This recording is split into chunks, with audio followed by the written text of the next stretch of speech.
we're going to talk about low sec for a little bit as far as mining goes.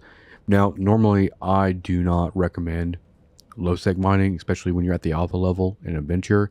I don't think the I don't think the value is really there unless you're doing gas mining. If you're trying to go to low sec to mine like kernite in a asteroid belt, not worth it. You can go and do anomalies. Like I'm on an anomaly right now doing jaspit, but filling up a venture with jaspit might only bring you like 900k on the buy value unless you're potentially just using it for industry.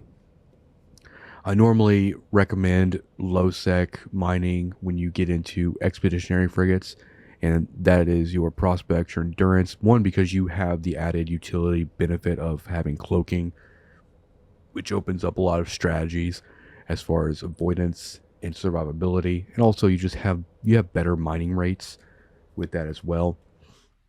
But for the purpose of this episode, we're just going to kind of cover, some talking points about what to consider if you do decide to just take a venture into low sec. But on an anomaly like I'm on right now, I usually just warp in. I find the closest rock, and then I'll just bookmark it.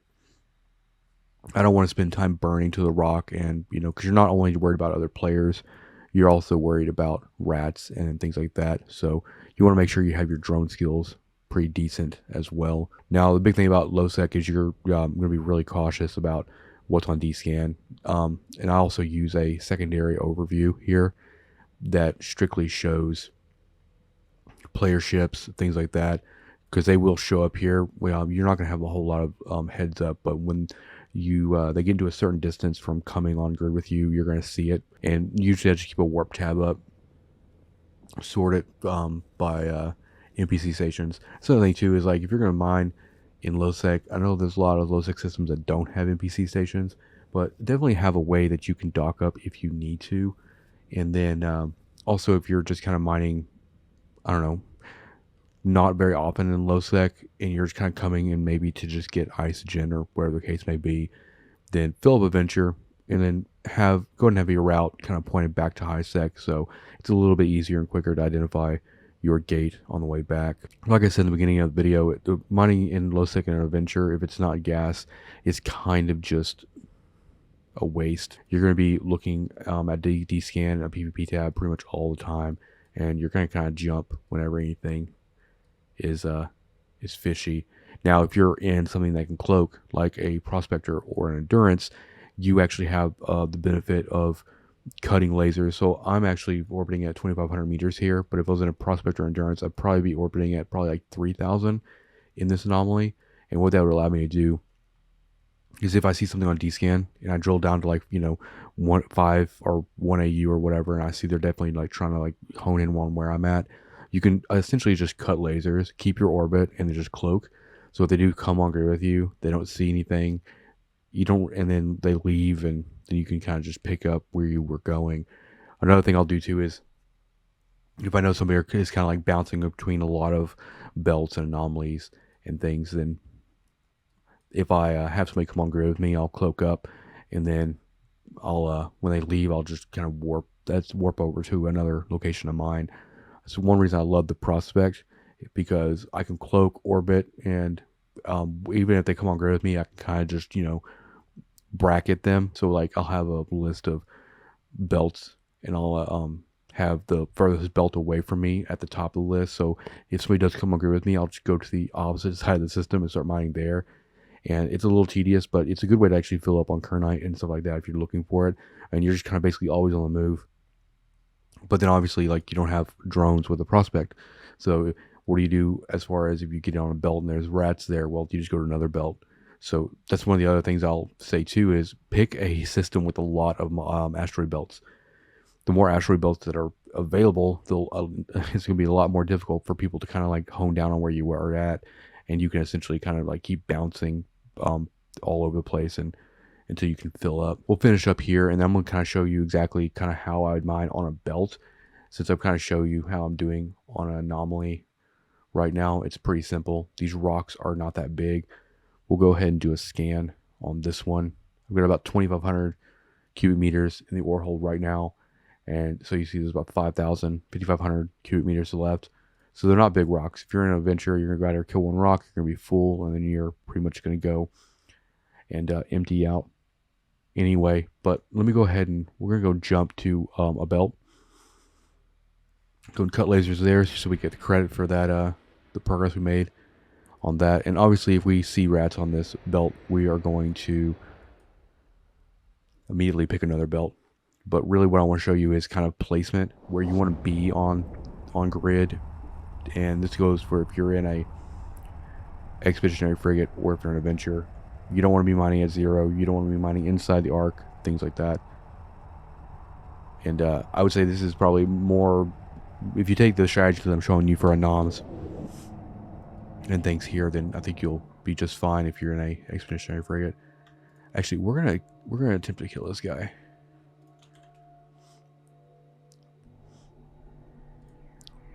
Go and throw out. I mean, it's a destroyer, right? We're gonna see how these Hornet ones do.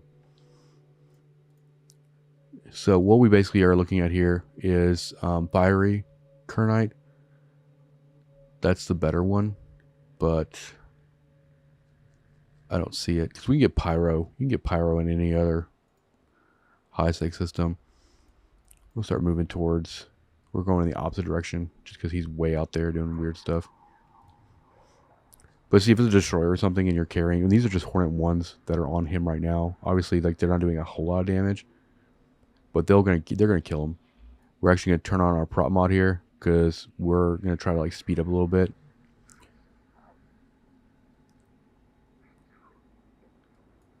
And see, it's pretty close. But normally, if you're gonna be out here doing this, you're gonna be having Tech 2 drones. If it was Tech 2 drones, they'd already be dead.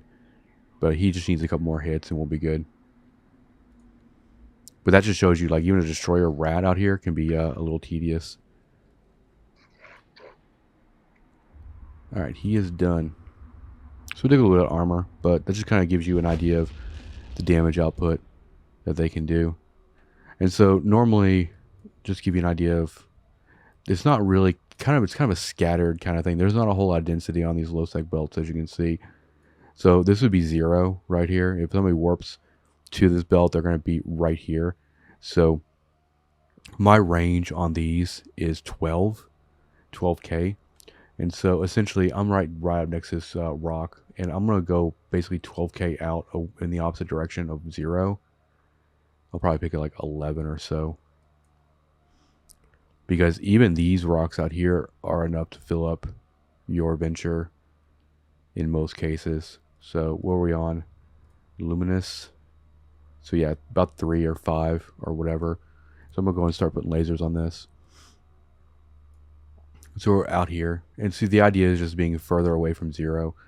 And also, if you're in a prospect or endurance and you have cloaking, another thing we can do as well is we want to be above or below, preferably below the rocks. All the rocks are made kind of in the same area. But if we position ourselves down here, then we don't run the risk of actually running into any rocks if we're aligning. Which, if you're this far out away from the arc, then it's not really a problem, right? If somebody comes on grid here, or if you see somebody, they're gonna have to travel from here to where you're at. If they're in a fast frigate, it's not gonna matter, but you're just kind of setting yourself up for some success here.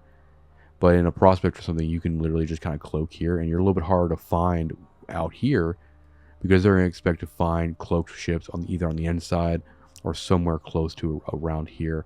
And if you are just in like an endurance and you're cloaked, you can kind of start moving anyway slowly. And so usually I either try to like move straight down or straight up instead of straight out. I mean, it doesn't really matter for the most part. They're gonna have to like get pretty close to you in order to decloak you. That's why I like having covert cloaks, because if they're on grid, they're already like trying to hunt me down. I can already be off grid and just go to a different location and then kind of set up that way. And also having a covert cloak allows you to drop into grids, see if there's any rats, and then if there is, you don't aggro them. You can just kind of go to another belt. You can see that the Hornet ones did okay on that destroyer rat, but if they were like Tech 2 Hornets, they would have been dead a lot quicker. So keep that in mind. We took a little bit of damage here, but also we're not running Tech 2 tank here as well. These are just civilian shield hardener. If you had to take 2 shield hardener, probably wouldn't have gotten into armor for that. But I figure in this episode, I just want to kind of give you my thoughts on low security mining. I'll kind of just say it again. I mean, I think it's an omega thing. If you have cloaking and you have a bunch of different options for going out here and doing low sec mining, it's a little bit better overall, I believe. But thank you for watching. Hit the like button, hit the subscribe button, and I'll see you in the next one. Peace out.